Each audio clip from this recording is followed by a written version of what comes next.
Still desperately trying to find a new mix, because the one I was using that I really, really liked has disappeared, and certainly all the weird creepy one from last time just wasn't quite doing the trick. Went a little bit heavier, a bit more hardcore this time. It seems to have done something. I'll just slowly start fading that out now.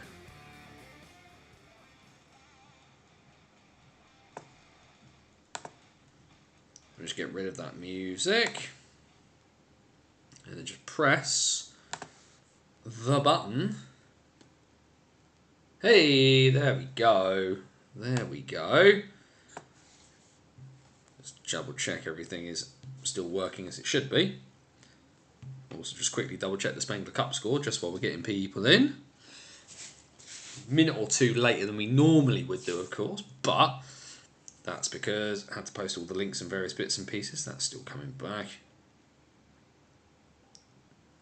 Have a quick check. Few people slowly coming in. We'll just give folk another minute or two, because it's going to be a slightly different show tonight anyway, which we'll explain in a minute. But it's all there. We'll make sure that make sure that all is working. He says just checking that he's posted all of the various bits and pieces. Also just got to quickly make sure all the links are posted in the right place as well. But yes, hope everybody is okay. Obviously we are ticking along. What we'll do is pop that in there.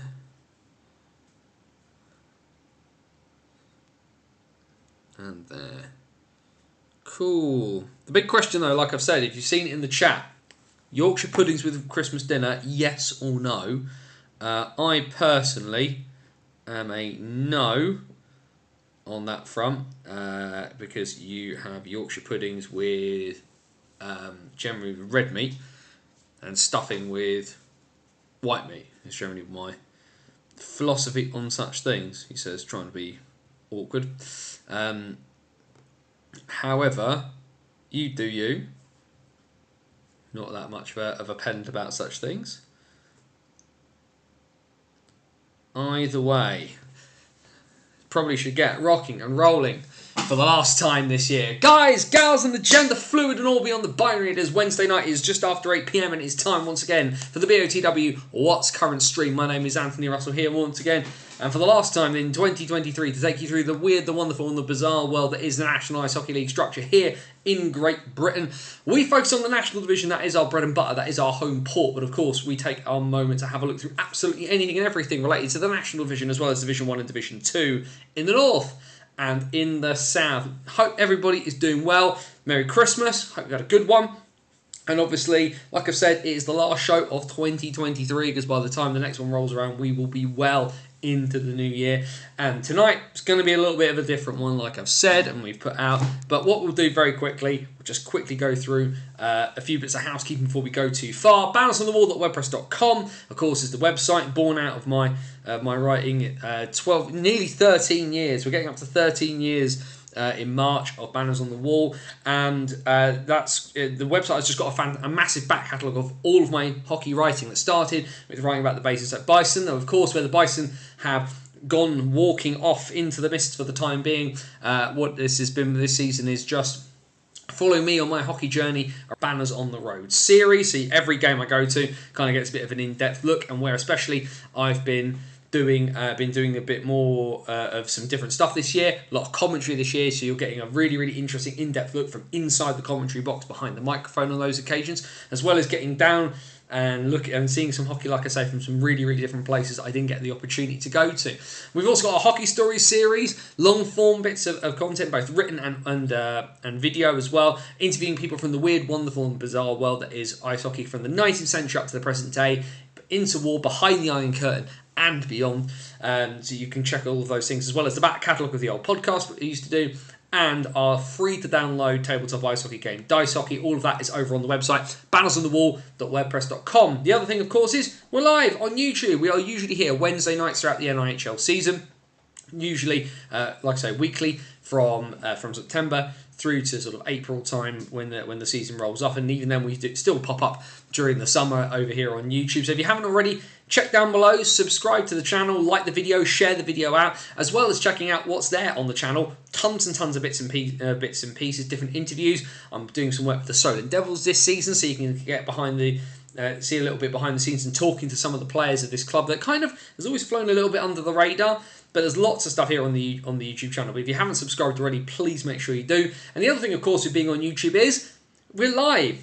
We have the chat function, so make sure that you head over there. Feel free to use the chat throughout the show as when we are live. Questions, comments, thoughts, feelings, anything that you want to chuck out, then please do stick it in the chat. But of course, the golden rule here at the BOTW What's Current stream is DBAD. Don't be a dick. Be respectful of other people's thoughts and feelings, and we're going to have a wonderful time of it. So tonight, because there is such little, there's not tons and tons of hockey going on. The Elite League is obviously rocking and rolling tonight, and the National Division is rocking and rolling tonight. But Divisions 1 and Division 2 in North and South are off for Christmas. There is no games there until the middle of next week, where Slough will be taking on Solent. And that'll be the first game back in Division 1 or Division 2 for the new year. But otherwise, plenty of bits and pieces kind of going on tonight. So all we're going to do tonight really is, like I say, just have a bit of a chill and have a bit of a chat. Make frequent use of the chat. There's a few updates and bits and pieces kind of going on already, and we're just going to kind of walk our way through bits and pieces that are happening tonight, kind of go through the scores, go through a few bits and pieces, have a look back at kind of what's happened in 2023, and kind of talk about what's going to happen in 2024, what we think is going to happen in terms of on the ice. I'll talk a little bit about BOTW as well, and kind of have some thoughts about kind of what I'm doing and where I'm going a little bit, but obviously kind of the end of the season we'll have a better look at that one. And of course, as you can see in the chat, we've got a few scores already coming in. The Peterborough Phantoms were 3-0 down and have scored 2 goals whilst we've been sitting here. They've pulled it back to 3-2. A 5-on-3 power play, 5-on-3 power play goal from Ivan Björkley Nerdstrom to making it 3-2 there at 26:53. It's the official announced time. At least that's what the Lightning have put on their. At least that's what the Lightning have put on their bits and pieces so far. End of the first, as we can see there from Andrew Day, our man on the ground in Romford. Considering the fact, of course, what happened last night, the fact it's 2-1 after a period, that's better from the Bees in that one so far. Elsewhere, just kind of flicking through scores, the Telford Tigers have a surprise lead at home against the Leeds Knights. Pekka with the goal in that one to put them ahead there. Just continuing to kind of flick through the scores, I can see that Bailey Perry and Finley Howes have had a fight, which is apparently a much better fight than the one that was between James Griffin and Ralph Sesenis in the MK Peterborough game. 1-1 the score in Bristol at the moment. Aaron Nell putting the Wildcats ahead, but Sean Morris has equalised there for the Pitbulls. Big win for the Pitbulls the other night in Swindon. Of course, Swindon on this ridiculous run of bits and pieces. Although I can just see that the Lightning have scored to make it 4-2. If we just have a quick look into the Elite League as well, Sheffield are 2-0 up on Nottingham, 2-2 in the Sky Dome between the Coventry Blaze and the Cardiff Devils, which of course I'm keeping tabs on, given I'm seeing Cardiff on Saturday night. Dundee lead at the end of the first against Fife by 2-0, and 0-0 between Guildford and Manchester, although that game is slowly edging towards the end of the first period due to the fact that was a 7:30 face-off, and we're now just about 10 past 8. Who scored that goal for MK? Liam Stewart on the power plays. Thank you very much for that one, Jamie. Good to see some folk in chat. Mark, of course, if you aren't familiar with Mark Rackham, who's in the chat, Hockey from Across the Pond podcast, a man who has pretty much got a lock on interviewing Liam Kirk by the looks of it, and he's had a chat to Liam over in the Czech Republic, chatting about bits and pieces there. Make sure you go check out Mark and his bits and pieces as well. Always make certainly Mark as well did some really good coverage of the World World Under-20s Championships that were recently held in Dumfries. So if you want a little bit of extra content and context around some of the stuff that happened up in the south of Scotland recently, then by all means do go check out Mark's Bits and Pieces. Yeah, just like I say, we're just letting the scores kind of roll in. Solway Hull is 0-0 end of first. I do believe so now. He says very, very quickly checking. Like I said, we'll pull up the scores there. Where are my friends from the Solway Sharks? Solway Sharks. Although they were rolling along, it was 0-0. It certainly was 0-0 at the end of the first, is my understanding there. That's come from the Seahawks, yeah. So 0-0 in the south of Scotland. What we'll do very quickly, though, he says, just quickly hitting this button, is let's just have a quick look at the results from games that we've had since we were last with you last Wednesday night, because, of course, there has been a fair bit of action in the National Division with the Christmas holidays having been on. What it means, though, is that, of course, Swindon have played a bajillion games. They even played last Thursday night a big 8-4 win against the Bees. The Bees were in this for a time before Swindon kind of slowly pulled themselves away before the Friday night surprise, and the Hull Seahawks do it again. They knock a win out of the hands of one of the top two. They've beaten the Lightning twice already this season and have now beaten Leeds in Leeds. Matty Davies' side starting to look like there could be a real force to be reckoned with. Of course, having made that cup semi-final for the first time in the existence of this young franchise. Hull, of course, being a hockey city, but we've had so many changes. But after last year's season, which was not great, the Seahawks have come racing out of the gate, maybe not quite at that title challenging level. But over 4 games to win the cup now, the Seahawks could well be within a chance there. We, of course, then had a raft of games on Saturday, which saw a couple of shutouts. Milton Keynes and Leeds, both the beneficiaries of both of those. The Lightning with a 7-0 win down in the West Country against Bristol, but Leeds matching them for it as they respond. They're given a bloody nose by the Seahawks the night before. They go into Hull and a 5-0 shutout win for the Knights, almost a bit like that episode of The Simpsons with Nelson Muntz. You made me bleed my own blood. The most ridiculous bit of scheduling, of course, on Saturday saw the fact that Solway had to travel to Romford 2 days before Christmas. But Curtis Warburton getting the nod in net, Callum Hepburn unable to travel due to injury and a bit of work. But the Sharks are the ones who sneak out the win, and an important win as well for the Sharks with a 5-4 overtime victory down in Essex. For them, the Bees, after taking a bit of a tonking during the tonking on Thursday evening, they sneak a win away in Sheffield against the Steel Dogs. That early Saturday face-off there, and a 3-2 win for Dominic Gabai's side, which is going to be interesting in context. And the other game on Saturday, yet another one of Swindon's great ridiculous month of hockey that they've had going, meaning that they got a 7-3 win over the Telford Tigers. Just kind of, the Tigers again were kind of pushing them. They were in the battle, and also, but then started to creep back into it a little bit. Of course, Gael Lebuele taking a game misconduct penalty for kneeing, and to be fair,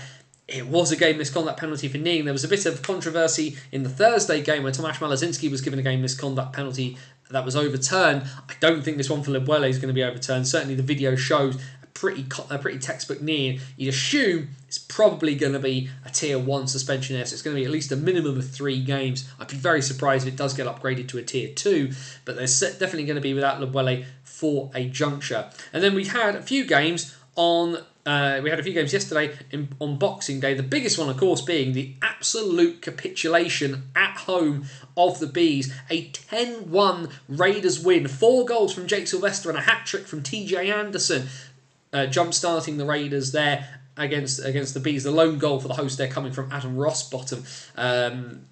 Britton Priest having to be pulled, although from some reports, Priest stopped it from being a complete cricket score at some stages. The Knights, well, they're run close by the Sharks. They have a tendency sometimes to do this against lower-end sides leagues where they kind of sort of get a bit bogged down, don't quite get out of second or third gear and quite get things rolling. But they do get the 3-1 win after being a goal down against Solway. And then the somewhat surprising result, aside from the fact a 2 p.m. face-off on Boxing Day, is a bit unusual, but it's a pretty good one, all things considered there, from the Wildcats. But They end up going down 4-1 to Bristol. One of those nights, and Ben Norton, of course, who was the big talking point of the World Under-20s Junior Championships in Dumfries, named netminder of the tournament, kept Great Britain in it for large swathes of that tournament. Of course, Britain ending up with the bronze medal right at the death. But it is the Ben Norton show as the Pitbulls managed to steal a win out of the Link Centre and take the points back down the M4. And of course, those two sides are playing right now. Was 1-1 the last that we checked, and we'll, as we sort of have a look at bits and pieces there, we'll get the scores back up. He says clicking a few buttons just to make sure bits and pieces are actually happening. What I really wish the MK Lightning would do is when they're doing bits and pieces, he says quickly adjusting his camera. What I wish the MK Lightning would do is rather than just posting the GIFs, text. Please do lots of text. It'd be much more appreciated. It's much easier to kind of deal with.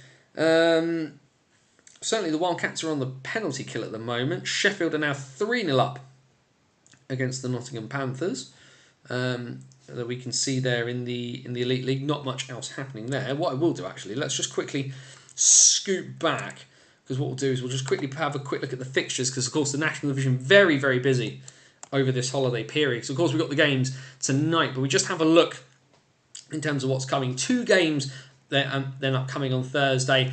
Of course, big game tonight in the context of the Cup, because a Peterborough win will eliminate Swindon from the competition. Of course, MK still winning at the moment. Swindon needing a win, needing to win their games that they've got coming up. Most importantly, the game they've got Friday against Hull to give themselves a shot. But either way, Thursday at 7:45, with a repeat of tonight's game back at the Thunderdome, the MK Lightning and the Peterborough Phantoms, and the Sheffield Steel Dogs take on Telford. It's a 7:30 face-off at Ice Sheffield. Friday, then, like I said, that big game for the Wildcats in the context of the Cup. Depending on results tonight, of course, but Swindon will host the Hull Seahawks. Saturday, then, a full raft of games, a full sort of schedule kind of rocking and rolling there. Earliest face-off is at 5:15 over in Romford. That's the Raiders against the Peterborough Phantoms. 6 p.m. at the Ice Bowl in Dumfries for the Solway Sharks and the Telford Tigers. 6:30 at the Castle for the Yorkshire Derby. Leeds take on Sheffield. And a 7 p.m. face-off in the southwest. Bristol take on the Bees. New Year's Eve then, which of course will see the Neon game that we're looking for. These fantastic jerseys the Bees have done. It's a 3:30 p.m. face-off on New Year's Eve for them and the Bristol Pitbulls. No confirmed face-off time on NHLstats.wordpress.com for Hull and Solway. They assume it'll probably be around sort of 5-ish. And a 1:30 p.m. face-off at Ice Sheffield. So the return of that home and home. Sheffield hosting Leeds, as all those sides will be finished off by somewhere around 4 p.m. and could all go racing to the bar. Then 2 games on New Year's Day itself. MK take on Swindon and Peterborough take on the Raiders, which goes you through all of the games that you'll get to by the time we return to you on the What's Current stream. But anyway, it's kind of chatting time, seeing what's going on. Let's have a quick look at the chat. 2,600 sellout in MK tomorrow, fastest selling MKL game ever, which is great to see. A lot of people will obviously sort of say, oh, with MK selling out, they're getting sort of Elite League level attendances, are they going to step up? The answer is probably not. Just looking though, we have a goal in Bristol. Barry McKenzie putting the Pitbulls 2-1 up. 32-28 at the time of the goal there. McKenzie from Butler, so putting the Pitbulls with their noses in front there. 1:30 p.m. face-off between Hull and Solway. Good time, really sensible bit of scheduling, really like that. Being a bit creative with the face-off times, and of course Sheffield have kind of been the biggest proponents of that over the last couple of years in terms of doing things like, that 4:30 Sunday face-off is just, for me, that's really smart. That's really clever. You're at that point kind of out of the way. 4:30 face-off, you can generally be done by somewhere between 7 and 7:30. You're home for 8, so the kids can kind of get to bed for school. The parents can still have a bit of dinner, if you need it, kind of thing.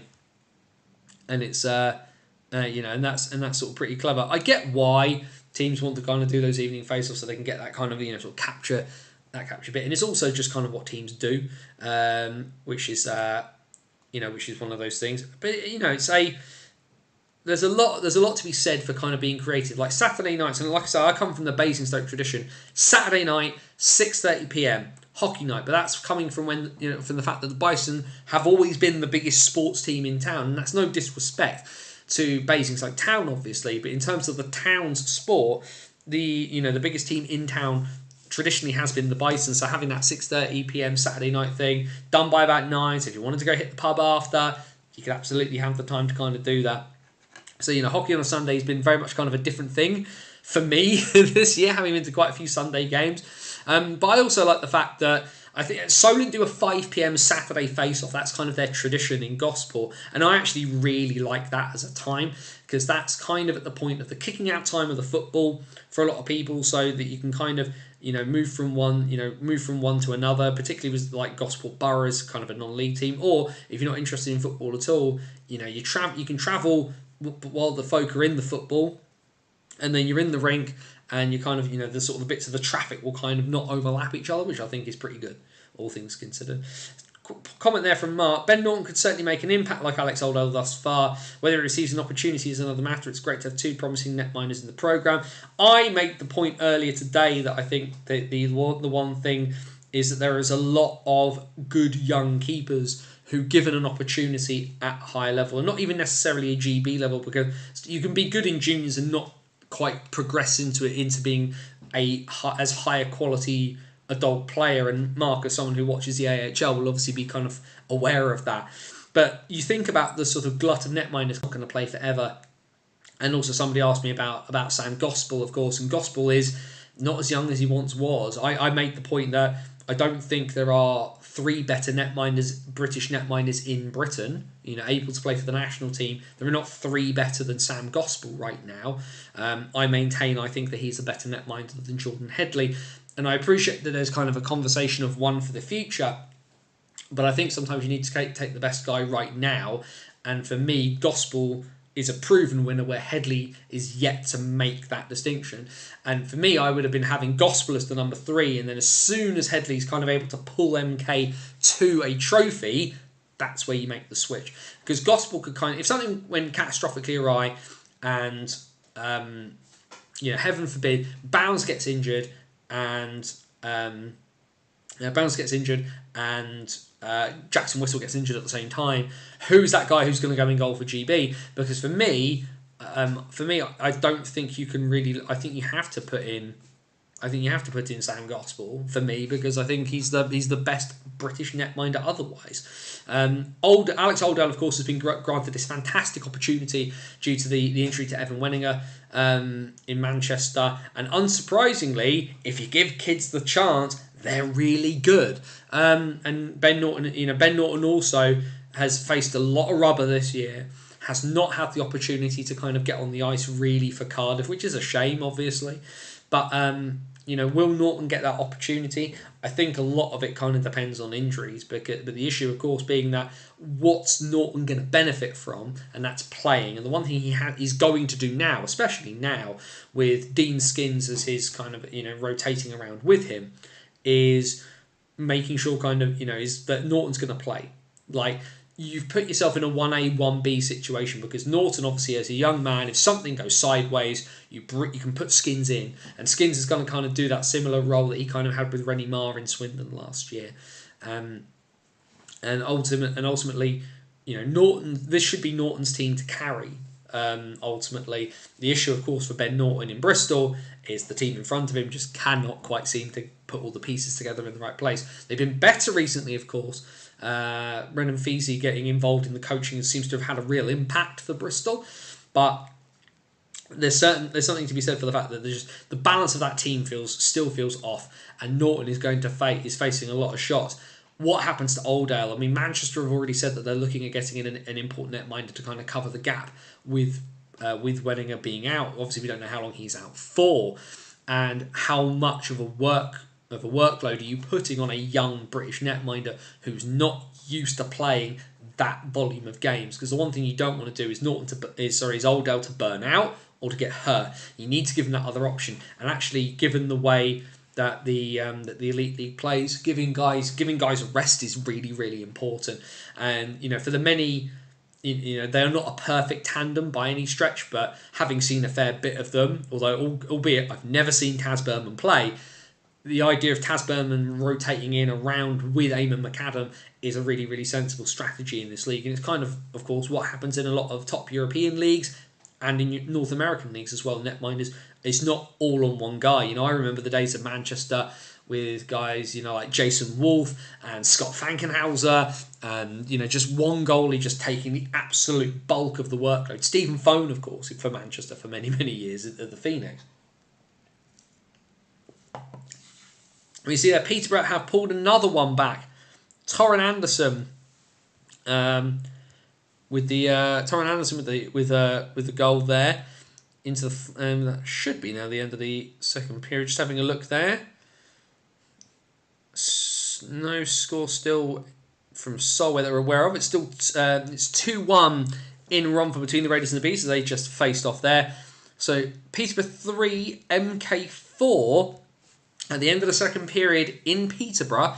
That is a result that bodes well at the moment for the Wildcats, albeit that they are 2-1 down against Bristol. So just looking now, because Andrew, I see, has posted his big tweet there. So Bristol 2, Wildcats 1 in the second. Peterborough 3, MK 4 at the end of the second. Raiders 2, Bees 1 as the second has just begun there in Romford. Solway 0, Hull 0 at the end of the first. And as we said earlier, Tigers 1, Knights 0 at the end of the first in Telford. We just have a quick look at the Elite League scores as well. Obviously, quite a bit of a tough one for the Nottingham Panthers. Currently 4-0 down at home to the Sheffield Steelers. Coventry 2, Cardiff 2 in the second period. Also in the second period up in Dundee 2, Fife 0. Guildford lead at home against Manchester in the other game there. Lewis Hook with the lone goal so far in that game. First not having been marked as being over yet, although the last we can see is that the Flames were on the power play, but we have nothing further on that at the moment. And an equaliser for the Knights as we are talking. You absolutely need there are no prizes for guessing who has scored for Leeds. You'd almost get more points for guessing who the assists were from on that front. Kieran Brown, a minute and 35 seconds into the second period, has tied that game up in Telford. End of the second period in Nottingham between the Panthers and the Steelers. That one is 4-0 to the Steelers. That's after Sheffield's 5-1 win at the Utilita last night.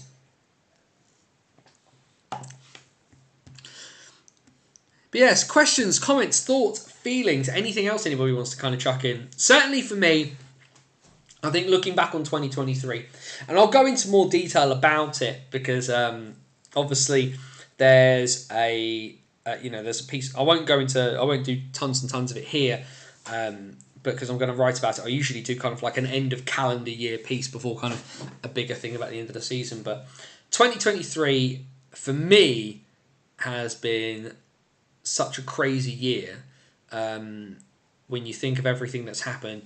The Bison situation is what it is, and like I say, I will comment further on it when I've kind of written about it. And obviously, I'm a lot of us are still hurting from that and what happened, and the fact that the Bison are not playing this year, and it's such a ridiculous situation. And you think about the end of the season and how last season went for Basingstoke anyway. Lurched from one extreme to the other in terms of being terrible to being great.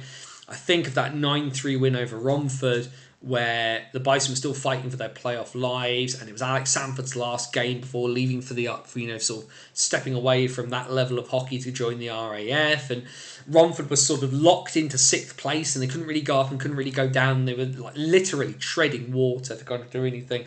And then we get just before the playoffs, and Planet Ice pull the rug. And the thing is, of course, is that I get why.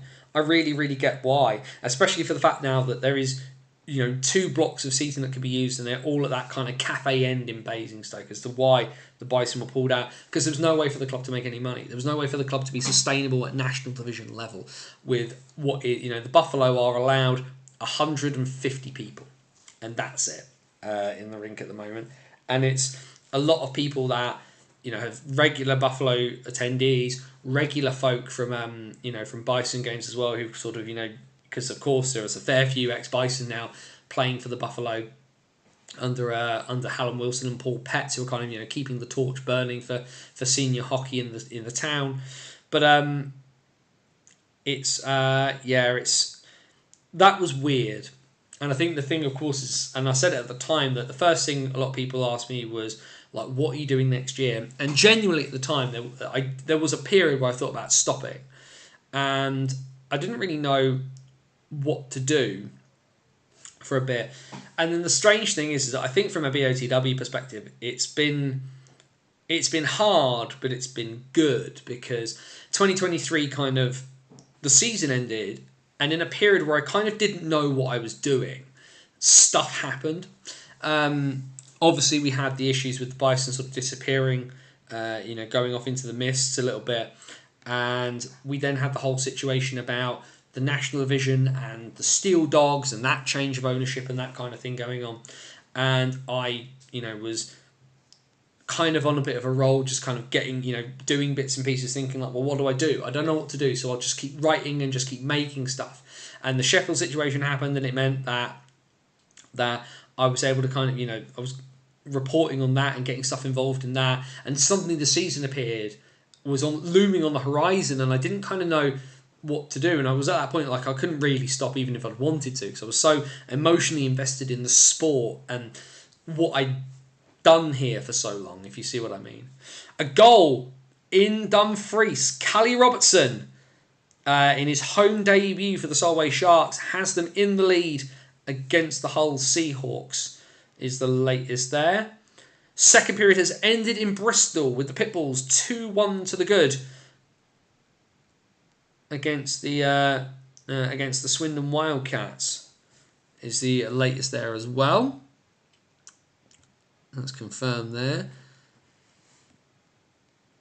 That goal for Kieran Brown, confirmed as Brown from Bo Neely and Matt Barron. But yes, where was I? But yeah, the idea of kind of what to do this year was just kind of a case of, well, I may as well just have a wander around and kind of see what kind of takes me. And of course, Oxford contacted me during the summer.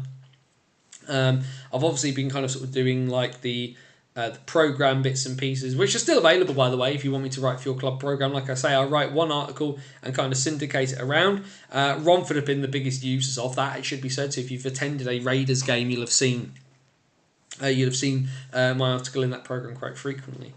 But we kind of hit the end of 2023, and I'm just so bemused by the amount of stuff that I've kind of been able to do.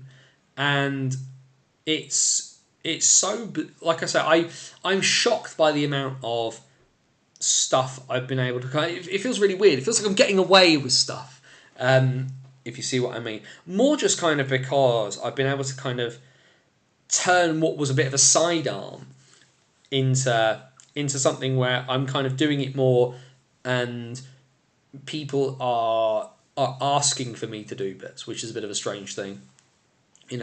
Rather than, I kind of hit a point where obviously the nature of kind of this sort of like blogging content creation style of thing, right? You're always pushing people. You're always like having conversations. There's so much stuff that didn't come off in this calendar year that I think of. And there's people I've had conversations with, and it's just not quite worked out. We've not been able to find the time, and it's not worked anymore. Or in one instance, saying there was a family emergency and then just never getting back to me despite me contacting them again. But I also talked my way into commentating on a national final by just banging on about it for weeks on end, just sort of saying, I want to do something. And I got it, and that was really cool. And that led into doing other bits and pieces, because obviously people aware that I could do it in one setting meant I was able to then kind of try it in other places. And between April and now, I've commentated on a national final, I've commentated on national division hockey in both England and in Scotland, and I've commentated on the Elite League, which was something I never thought was a real possibility until I kind of got asked about it. And I'm on, I've done, it's not every week, but I've done 2 games this season. I'm about to do my 3rd at the weekend, And yeah, it's such a strange 2023 has been such a bizarre year. I wrote for a World Championship program. I've also been asked to write for the Olympic qualifiers program for next year, and I'm just kind of in such an odd space where I've been able to do so many cool things, and just there's that dark cloud in the back of my head because where have my team gone? I want my team back. I want my team back, and it's just having to kind of lean into the sport and the community and the friends that I've made and what we get here on a Wednesday night. And I just think of all I have to keep kind of reminding myself of yes, it's like grief. It sounds so silly, but it's like grief. It's like losing a friend or a family member or a pet or something like that, that it lurks there. That's never going to go away. But I have to kind of keep moving on with BOTW. I have to keep kind of doing what I'm doing because I really love it and I really enjoy it and I like to think I'm all right at it. And I mean, I think of just all of the people who've kind of opened doors for me or given me bits of advice or, you know, just keep doing bits and pieces. I think of like I say, the folk at Oxford who kind of sort of opened their doors, you know, to me a bit and kind of sort of let me in. I think of some of the people I've met at the City Stars who I never would have had the opportunity to kind of get to know otherwise. And, you know, for all of the terrible stuff, you know, the bad results on the ice for Oxford, they've got such a great little community of people and volunteers and stuff around that club. And Shane Moore, you know, Shane Moore doesn't get everything perfectly right all of the time, obviously, but like the stuff happening around that club feels really good. And I've been able to have some really good conversations with Alex Murray and kind of the Solent Devils, who are this club who've always been a little bit on the outskirts of kind of things, a bit on the outside looking in. And it was a conversation I said in conversations I said to Alex, like Solent is different, and we know it's different because it's, you know, the rink is too small. We all know the rink is too small, but it's the people and everything around there. And maybe there's a sense of me just like looking out and looking for kind of communities because mine's kind of been scattered to the four winds. But actually, British hockey is my community. And that's kind of the thing I have to keep kind of reminding myself on, in that maybe my team isn't there. And maybe there is a point if the Bison don't come back for any reason, heaven forbid that they don't, but if they don't come back, that there are places that I could go and there are things that I could do. And ultimately, like I met some of the folk who are involved in running with the Guildford Phoenix, and, you know, seeing what they do at the top end of that junior structure, where really a lot of these young kids and these sort of young adults are not going to get the opportunity to play for the Flames because the golf is so vast, but they're there and they're putting on like a half decent product and a half decent game night experience. Like, people joke about Div 2 being no better than Ereckley. Well, I was in Guildford for like 250 people watching Div 2. Like, that's fourth tier British hockey, the lowest level of organised hockey that we do for men's hockey. And like I say, 250 people there watching, enjoying, laughing at the attempt to have a 3-minute period break, right? And that's a different, just such a different thing. And I just keep thinking of all of this stuff that, you know, I've had the opportunity to do. And even though, like I say, even though I've got that thing kind of hanging over my head, that I think it's been a good year. I think it's been a good year. Whilst also being a bad year. And British hockey is mad. Like, British hockey is always crazy. It makes no sense a lot of the time. And you think of all the silly things. Like, think of all the stuff we've had this year. Adam Johnson aside, just parking that to one side. And we'll also park the passing of Mike Hammond and Alex Graham to one side as well. But you think about the fact that, you know, all of the rigmarole with the Steel Dogs ownership and them being out of the National, then back in the National, and Tony Smith not being the owner, then being the owner. You think of the resignation of Barry Archer as the chair of English ice hockey. the English Ice Hockey Association as it was then, and then you find out the circumstances why. Effectively shot out of the position by the Nottingham Lions, and then you have the IHA rebranding to England Ice Hockey and all of the rigmarole that kind of goes with, and we've had all the stuff recently about Manchester and effectively the phoenixing of the operation there, but you've also had like Swindon and them losing the Link Centre for a period of time, and just everybody kind of rallying around them, and clubs moving games and home games being held in Milton Keynes and in Romford and in Bristol and in Cardiff, and their sponsors like offering up office space and them sitting in the pub across the road to kind of get meetings done and stuff like that. But like British hockey just kind of lurches from good to bad to good and everything all at the same time, and I just really, really want a bit of stability and a bit of growth, right? Like, that's kind of all I really, really want. And I think the problem I have to accept is, and I think we all kind of have to accept it, is that our sport is the Wild West. Our sport really is the Wild West. And I realise there's a few people obviously wanting to make that less of a case. And England Ice Hockey and Daniel Snow, who I spoke to, of course, will make this argument that that's what they're trying to do with kind of the rebrand and the strategy and the focus and stuff. But I don't think that they are magically, that is a long-term project. But what that looks like in the immediacy for a lot of us, with no chair of the association that they've just rebranded, the Department of Player Safety in the NIHL being a complete dumpster fire, and people thinking that people's chins are down by their sternums. The Elite League DOPS is still wildly inconsistent. IHUK don't seem to kind of say an awful lot. I hope they're doing more in the background than they are.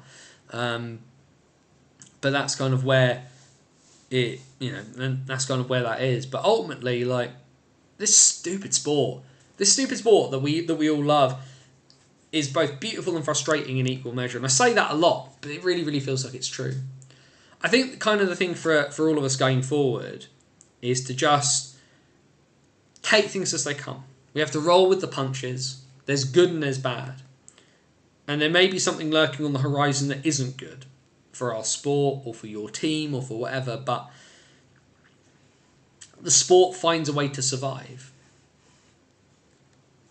Maybe it's because it's resolute, maybe it's because it's like the cockroach in the nuclear blast and just will not die, but we have to keep running with those punches. And for me, I don't know what happens going forward, what opportunities are going to present themselves for me going forward. But I think there's what I have to be open to is what comes. I can't sit back. I can't, let too many ideas fall by the wayside. I'll keep plugging along. And 12 years, and I think that has to be the thing. And I think it was Sigalo, who's obviously at the Bristol Swindon game tonight. But they asked last week, like, what's your advice for people, sort of trying to do some of this writing stuff and not know where to start. Year 13 saw me writing an international program, commentate on a national final, commentate at the highest level of hockey that this country offers, and lose my club. It is perseverance. It is hard. It is process over outcome. It is hard work. It is hard work beating talent when talent doesn't work hard. And I am a naturally lazy person. This will sound really silly given the amount of stuff it seems like I do, but I have to work hard to work hard. And the thing there for all of us is that if you want something, it will take time. Sometimes it will take time, and it will take longer than you want and longer than you feel you deserve to have to wait. But I didn't think when I started writing this, I didn't think that writing was what I wanted to do, and it's always what I want to do because it is my solace. It is my fort in my bedroom. It is me with the duvet over my head fighting against the world. But I've managed to open doors by being consistent, trying my best, trying to improve, and it's there for all of us. It is there for all of us, and I spoke some stuff into existence this year that happened, and I want to commentate. I want to commentate more. I want to write more. Let's just keep walking it and just kind of see what happens. Raiders are 3-1 up on the Bees. George Norcliffe, one of my favourite people in British hockey, one of the nicest people. Norcliffe from Ralph from Wells at 28-24 puts the Raiders in a commanding position. 1-1 in Dumfries. The Seahawks have got a goal back. Just waiting to see who scored it. It is Emil Svek with the equalising goal at Dumfries. Still 4-3 to MK in Peterborough at the moment. Can't see any other scores at the moment. We'll just quickly dart back to the Elite League.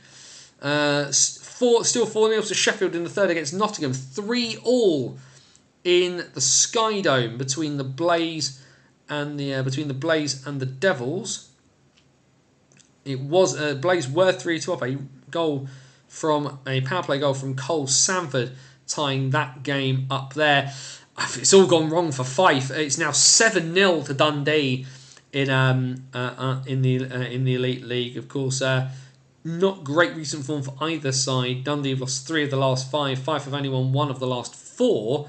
But yes, it is with 7 goals inside 34 minutes there. And I think, unfortunately, with the fact that Shane Owen out of the lineup, Andrew Little having to face the bulk of these, having to face the music here a little bit for them. Just wanted to have a quick look actually as to who has scored the goals so far for Dundee. 2 for Spencer Nass, 1 for Anthony Rinaldi, 1 for Carter Johnson, 1 for Brent Badone, 1 for Chris McKay, and 1 for Brendan Harms. Just having a look there, seeing what John Bean's been up to, because I do like John Bean. I think he's a very, very talented player. Elsewhere, still 1-0 to Guildford against Manchester at the Spectrum. They're obviously into the second period there.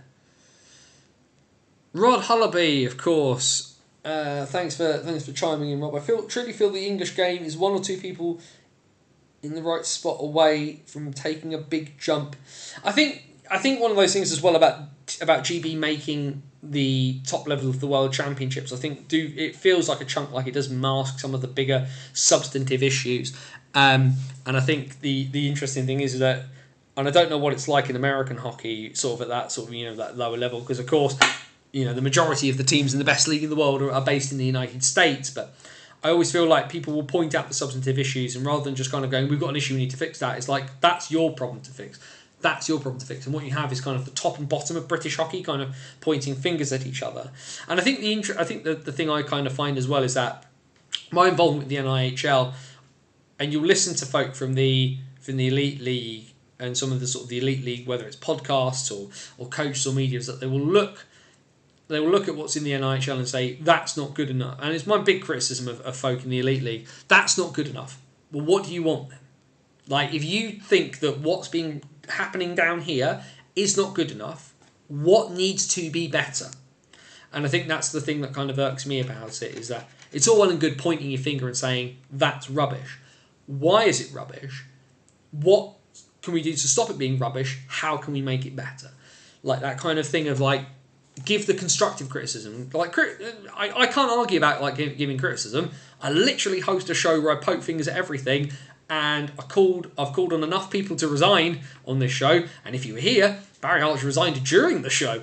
But I think certainly there's that kind of feeling of, if we can, like I say, Rod, I think it's a really good point that if we can find those people who will get into those positions, who will look less at whose problem is it, and rather, we have a problem, let's fix the problem, then we're going to get further with it. And I think that's kind of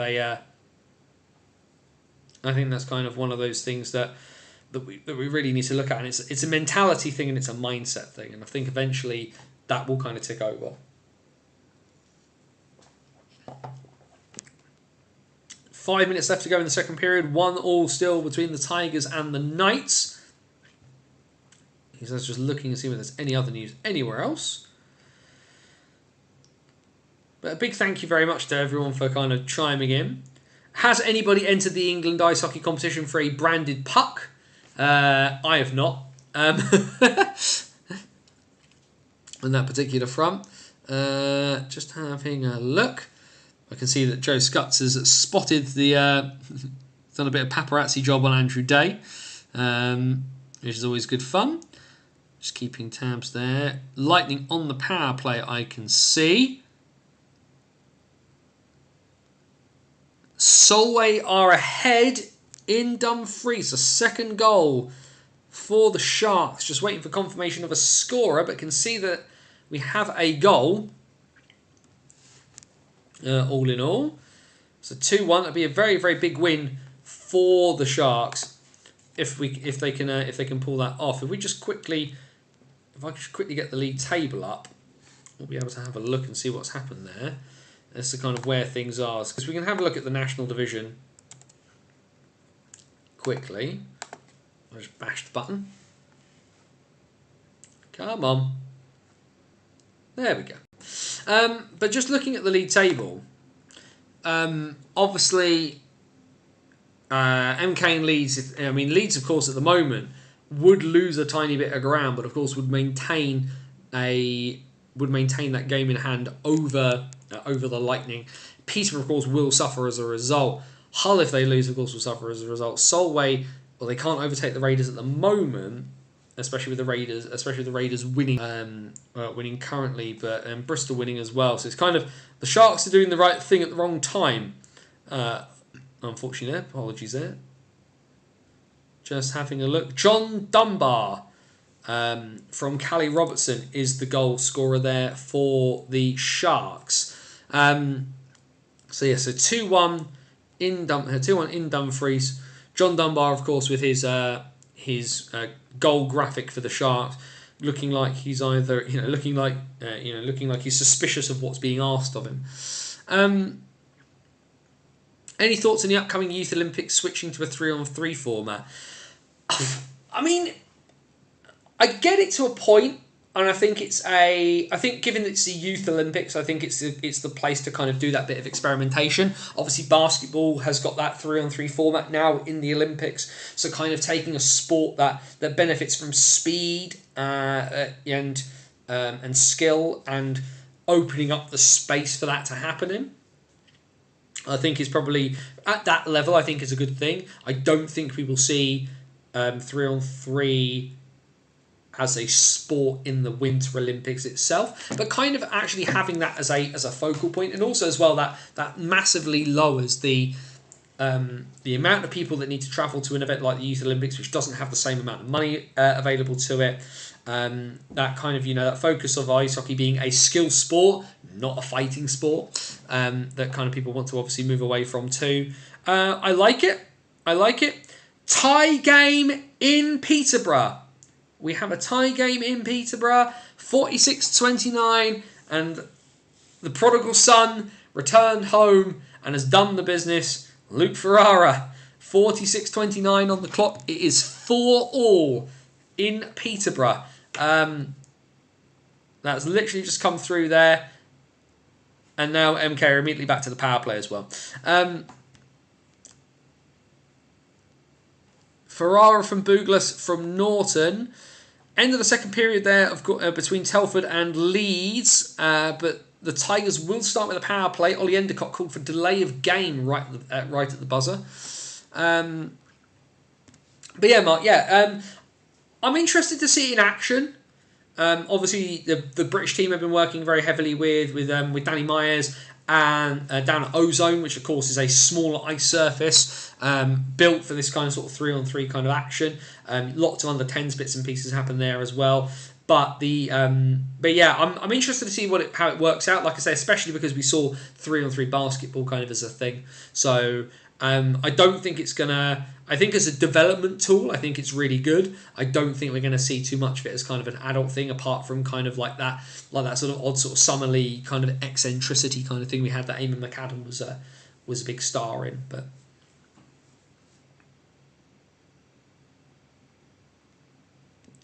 yeah, no, interesting. Certainly an interesting question there. what we'll also just look at very, very quickly as well, obviously there's no games, but we will just have a quick look at the tables elsewhere in the other divisions, of course, because we, of course, do have teams who are top at Christmas, and we can kind of have our moment now and see what we think is going to happen there. And the North has really been the story of the Billingham Stars so far this season. Obviously, that chasing pack, Solihull in particular, still very, very hot on their heels, but it has been the Stars kind of leading the way from the front for quite some time. There was, of course, that massive pack of them, and they're still lurking around. Deeside, Blackburn, Whitley, definitely not out of the running, but they, certainly Whitley now need a lot of results to go their way, given the fact they've already played 21 games, which is a lot, which is the most in the division right now. For me, Billingham feel like the most out of the teams that are lurking around at the top of their respective divisions, Billingham feel like at the moment the most likely. And you think as well of the fact that we're staring down the barrel of a Division 1 national final in Coventry, and obviously Streatham are still definitely the favourites in the south. Streatham, of course, come so close. How would they do against a Billingham who they've never had to face before, and having fallen short against the Sharks in the last couple of years? How would Streatham or Chelmsford or Slough do against a Billingham, a Solihull, maybe even a Deeside or a Blackburn? The groove, and yes, other teams are close, but I feel like the Stars at that point where they're able to kind of hold teams off more so than others, especially kind of when we look in the south, because the south is still South one is still very much Streatham's to lose, even with the fact that we have three teams on 26 points at this stage of the season. When you consider how far off into the distance Streatham have been at times over the last couple of years, but Streatham have 26 points from 16 games. They have 3 games in hand on Chelmsford, 2 games in hand on Slough, and that's all going to be teams below them to do that. If Joe Scutts was here, he'd have the answer as to who those games in hand would be against, obviously. But yeah, so like I say, Streatham, given the fact that they are being pushed much closer this year than they have been in previous years, for me there is still there is a chance. There is a bigger chance in my head that Chelmsford and Slough could do something here than the other way round, because Streatham could easily lose to Invicta. They could easily lose to Solent, and they've already lost to Oxford, and Romford have proven that they are no slouches this year. I'm sorry, MK Thunder, but you're not at the races. But at the moment, if I'm honest with myself, in Division 1, do we see a Billingham-Streatham final? I strongly feel that that's what we're going to be seeing on Sunday afternoon, at Sunday in Coventry in the playoff weekend. And I'm massively looking forward to it, if that's the case. But there's so many permutations. If Chelmsford make it, it's going to be great, because some of those old EPL guys getting another run out, and that sort of revamped squad under Lewis Clifford. If Slough, with an average age of 19, winning this division is still very much a possibility, but it's not, not quite there yet on that front. North 2, it's kind of already sort of shuffled towards a 2-horse race anyway, if we're honest with ourselves. And it's really kind of between Telford and Sutton at this point. Obviously, Hull and Telford have had that seesaw battle over the league and the cup and the playoffs for the last couple of years, but the Jets stepping into the gap left by the Sharks. And it's kind of left us with, like I say, pretty much a 2-horse race. Although, be it, Coventry are not going away. They're still hanging around the NIHL Blaze. And it's definitely kind of 3 at the top. And then there's that 9-point gap between 3rd and 4th, which is pretty massive.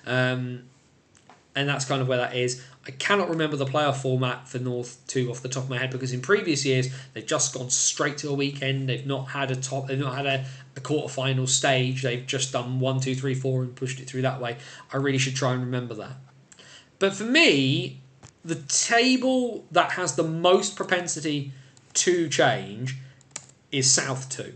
And I think we can all agree here, regular viewers will know just how much of a seesaw division this has been over the last couple of weeks. Bristol have kind of almost played themselves out of their own league title. 16 games played, and they're they're points down already on the teams above them, and Haringey have got 3 games in hand. The Huskies, having seen them, they've got 2 losses on the year, one of which I saw away at Solent. So they are very, very much beatable. They seem to apparently to struggle with the back end of 2-on-2s, and that's obviously an issue for them. But you think about the fact that Guildford have only played 9 games, perfect through 9 games. Peterborough look really, really good, have been hanging around. Basingstoke, of course, have played 13 games. They only have 15 points, but they've started to get rolling. Yes, they lost against Haringey in overtime the other week, but they still hung around, and they're still sort of lurking there, and very, very much playoffs is an option there. If you look at Guildford, though, ultimately, Guildford, the Phoenix are the ones in command at the moment. Games in hand, not just games in hand, 4 games in hand on Haringey and Peterborough, and they are perfect through 9. It is going to take a lot to beat them, because they are quite good at that level. In terms of the league title, that's where that lies. What I think will be interesting in South 2, as it was last year, is the Cup. The Cup and the playoffs are going to be the big ones last year. Of course, the defending playoff champions are Invicta, who finished well down. Who were 5th last year, and Guildford got to the big stage, blew it. Bristol got to the big stage last year, blew it. Haringey got to the beat Guildford and then blew the final against Invicta, and certainly I think when you look at the teams that are in the playoffs in South 2. Yes, Invicta are still in there as well. They can't be counted out, but Haringey, Peterborough, Bristol, Guildford, Basingstoke, and Cardiff and Invicta as kind of a top 7, and there's 10 points between 1st and 7th in this division. But you can't really rule any of them out. It would be a bit hard, but maybe there's 3 teams on 8 points at the moment for that final playoff spot, which is Streatham, Chelmsford and Solent. I would struggle to see them beating a team over 2 legs in that kind of format, but certainly obviously, as I do, I speak to a lot of the bases at Buffalo, and they feel that their start of the season wasn't good enough, but they're looking at the playoffs and the Cup as real possibilities to bring back some silverware this year. Haringey, really good. Peterborough, really good. And if Ryan Bainborough is back from suspension and fit, could be huge. Could be huge for them. 2-2 in Bristol. Mason Lipsey has equalised at 49-29. Big goal for the Wildcats there, given their recent defeat to Bristol. It's still 4-4 in Peterborough between the Phantoms and the Lightning. The Raiders have a 4th goal. Brandon Aliff, set up by Adam Lasham, 39-12. Puts them 4-1 to the good. End of the second in Solway. Thank you, Niall. 2-1 between Solway and Hull. A big result for the... Dylan Lipsey. Mason Lipsey. I've got him Mason. I've gone the wrong way around. Yes, Dylan Lipsey with the goal for Swindon. Set up by Josh Shaw. But yeah, big result for the Sharks if they can get away with... If they can pull one out of the fire there. As we look at the Elite League as well, he says just quickly refreshing the scores. Still 4-0 between. Sheffield still 4-0 up on Nottingham. Cardiff have pulled away from Coventry. It's now 5-3 Devils in the Sky Dome. 2 quick goals there coming. 2 goals actually in the space of in just over sort of 30 seconds. Cole Ully, and Josh Waller making it 5-3, which means that the Blaze have switched out their netminders. Nolan Kent now between the pipes for the Blaze. It's now 8-0 between Dundee and Fife. Anthony Rinaldi with a second goal there, and Guildford have a second against the Manchester Phoenix. That goal coming from Ryan Tate. So a goal from the top line for the Flames, and a goal from the second line for the Flames as well. Very impressed with Austin Glover, actually, having the opportunity to see him in that Cup quarter-final, against Fife, because he wasn't there when I first got the opportunity to see them. But certainly certainly a decent one there for the Flames. 2 second period goals in the space of about 2.5 minutes, putting the Flames 2-0 to the good there. The second period has ended, as we've said, in Romford. 4-1 the Raiders lead against the 4-1 the Raiders lead against the Bees.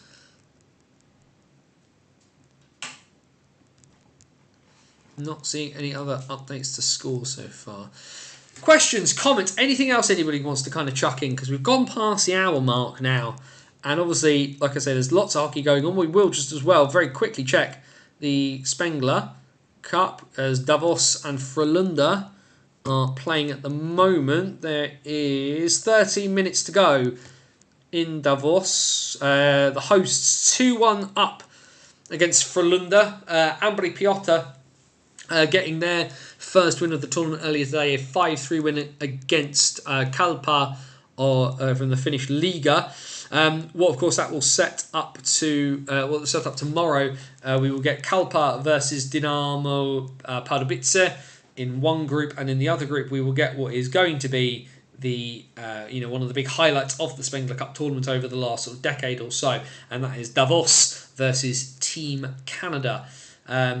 Which is always the biggest selling ticket in Davos across the season, of course, just because of what it means. Tyler Beskorowany not on the bench for Team Canada yesterday. He was the goalkeeper, the netminder scratched. I really hope he does get the opportunity to kind of get into the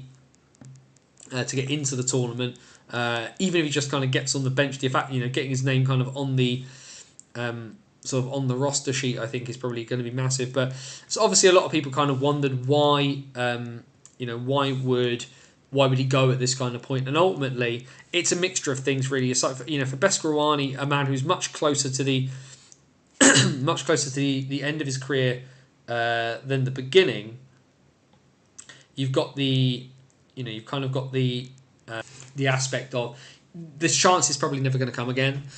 He gets irrespective of whether he kind of gets into a game or not, he gets a jersey, a Team Canada jersey with his name on it forever.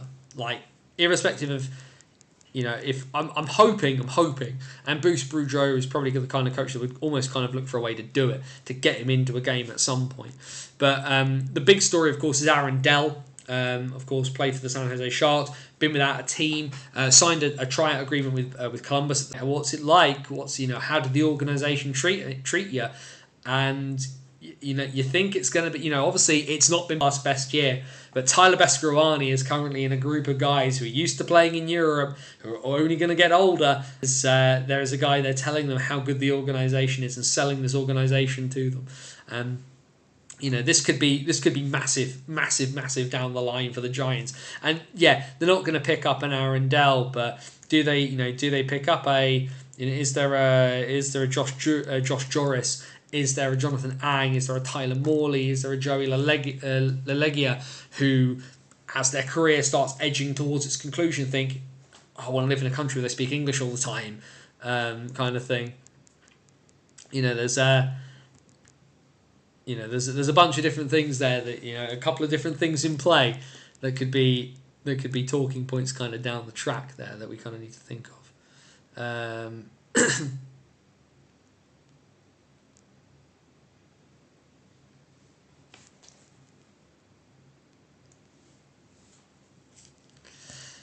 Let's just anything else that we've got. How we have any more score updates? There's been a fight at the Sky Dome, because of course there has, when you that sort of stage. What else do we have? Just over 5 minutes to go in regulation between the Phantoms and the Lightning, still tied at 4. Okay, so my understanding is that a Peterborough win eliminates Swindon from the Cup. So Swindon fans with one eye on what they're doing and one eye towards Peterborough as well on that front. Either way, like I say, there's not questions, comments, anything else. Like I say, we'll start heading towards the end now because we're nearly at the 1/4 mark. But I think probably the one thing, I will get slightly silly for a moment, if I may. He says getting out the good stuff. Because as we get to the end of the year, I can't remember off the top of my head how many episodes of the What's Current stream we've done here on YouTube this year. But certainly, a massive, massive thank you to everybody for kind of joining in. This is a niche within a niche within a niche within a niche, right? And I appreciate that this is not a show done on massively high production budget, and I don't have the ability to kind of do it anywhere else apart from my kitchen, which is obviously a bit of a pig. But I think certainly one of the things we just tried to do here is to just keep the flag flying and and keep the ideas going about what happens. 3-2 to the Wildcats in Swindon. Glenn Billing has scored with 2.5 minutes, 57-22, so just over 2.5 minutes to go in that game, and Swindon have at the death. Can they hold on with time to go there, still in Bristol? That is a big one.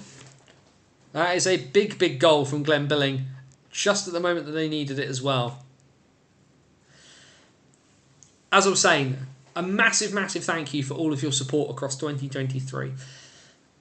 I've always called myself an articulate loudmouth. I never quite know what my role is within British hockey, but I seem to kind of wear a bunch of different hats. But ultimately, without folk kind of, I like to think that that's a big part of it as well. But what I would say is that 2023 has given all of us, in a bunch of different ways, a really, really hard time. The sport had a really hard time. We've just come out the end of the most devastating thing that this sport could ever see in this country. And we're all still here. I said somewhere that we have to kind of walk together towards the end of this, because it's easier to walk back to normality when you do it with other people. And I mean, there's good parts of life outside of hockey, and there's bad parts of life outside of hockey, and I can't pretend that life is always easy for me, as it definitely isn't for you, but I've just got this determination that 2024 we're just going to all go together and we're just going to punch it in the mouth. And I'm really, really proud and pleased that folk give me the opportunity to do what I do in our space. I say a lot that I wish people be happy or be safe or whatever, but having got the good stuff out, thank you for your support in 2023. Here is to all of you in 2024. May the things that you dream of be worth the effort you put in to get to them. And if you don't get to them, there is no dream broken, there is no dream lost, only delayed, unless you let it be so. Here's to all of you. Woohoo! That's nice stuff. For people wondering, drink responsibly. What am I saying? You're all hockey fans. What a ridiculous idea drinking responsibly is. Right, let's keep an eye. 54 seconds left to go in Bristol. Inside the last 2 minutes in Peterborough. 4-4 in Peterborough. Ben Norton off the ice for the Pitbulls. What is going to happen? We will quickly get at least a couple of these games towards their conclusion. As they are slowly ticking away. The third period has started in Telford. 1-1 there. And Tigers on the power play due to a delay of game penalty to Ollie Endicott. We'll get these two games finished and then we'll get out of here, I think. But by all means, like I say, just a big thank you. Oh, for late penalty on Malik Martelli. He gets 2 minutes behind Challenge Cup group. The Devils getting the 3-1 advantage actually in games in that one. And both teams, the Devils of course now out of the Challenge Cup, whereas the Flames are into the semi-final against Glasgow. But yeah, looking forward to that one. Looking forward to having a chance to see a different team and get some different stuff done. And of course, you'll get a Banners on the Road, that look from inside the commentary box here at Guildford. Buzzer has gone in Bristol. The Cats have won by 3-2. And Jordan Marr has just saved a short-handed breakaway from Dylan Lawrence in Peterborough. A massive, massive moment there overtime in Britain. I don't know what a overtime loss does to the cup table on that particular one. He says desperately sort of hammering through. What does it mean for the cup tables? I will, of course, await any official word from Joe, because Joe is the man in the know on such things. That would be 25. So we put an overtime loss for Peterborough would put them on 25 points from 20 games. The Wildcats would head into their final game against Hull needing to win, because that would take them to 26. Peterborough must win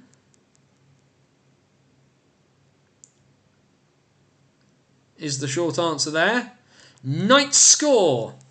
A power play goal for the Leeds Knights. We just await the scorer momentarily.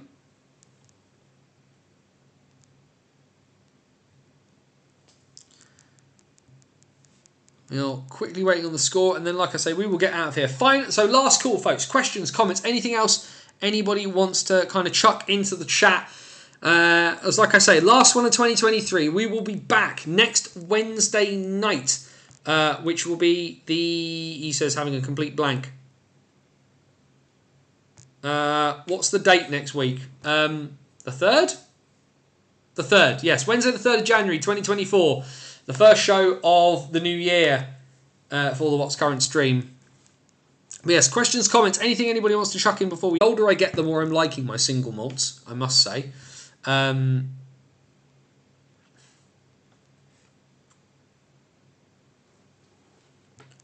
folk rant and rave about him. Dear me, the kid has got a lot. It's got a lot to him. We're just going to see whether we can get anything from Peterborough, but I think we'll have to kind of call it just as the game is coming to an end.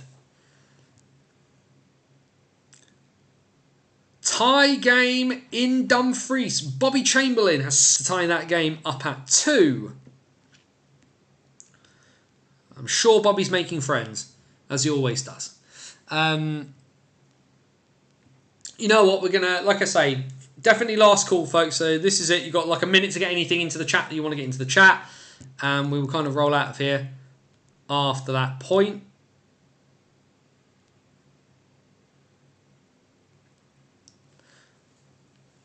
Keeping tabs on things, and then we will slowly roll out. Like I say, not the busiest of shows, not lots going on. MK have scored and won in overtime. The door is open in the National Division Cup for the Swindon Wildcats.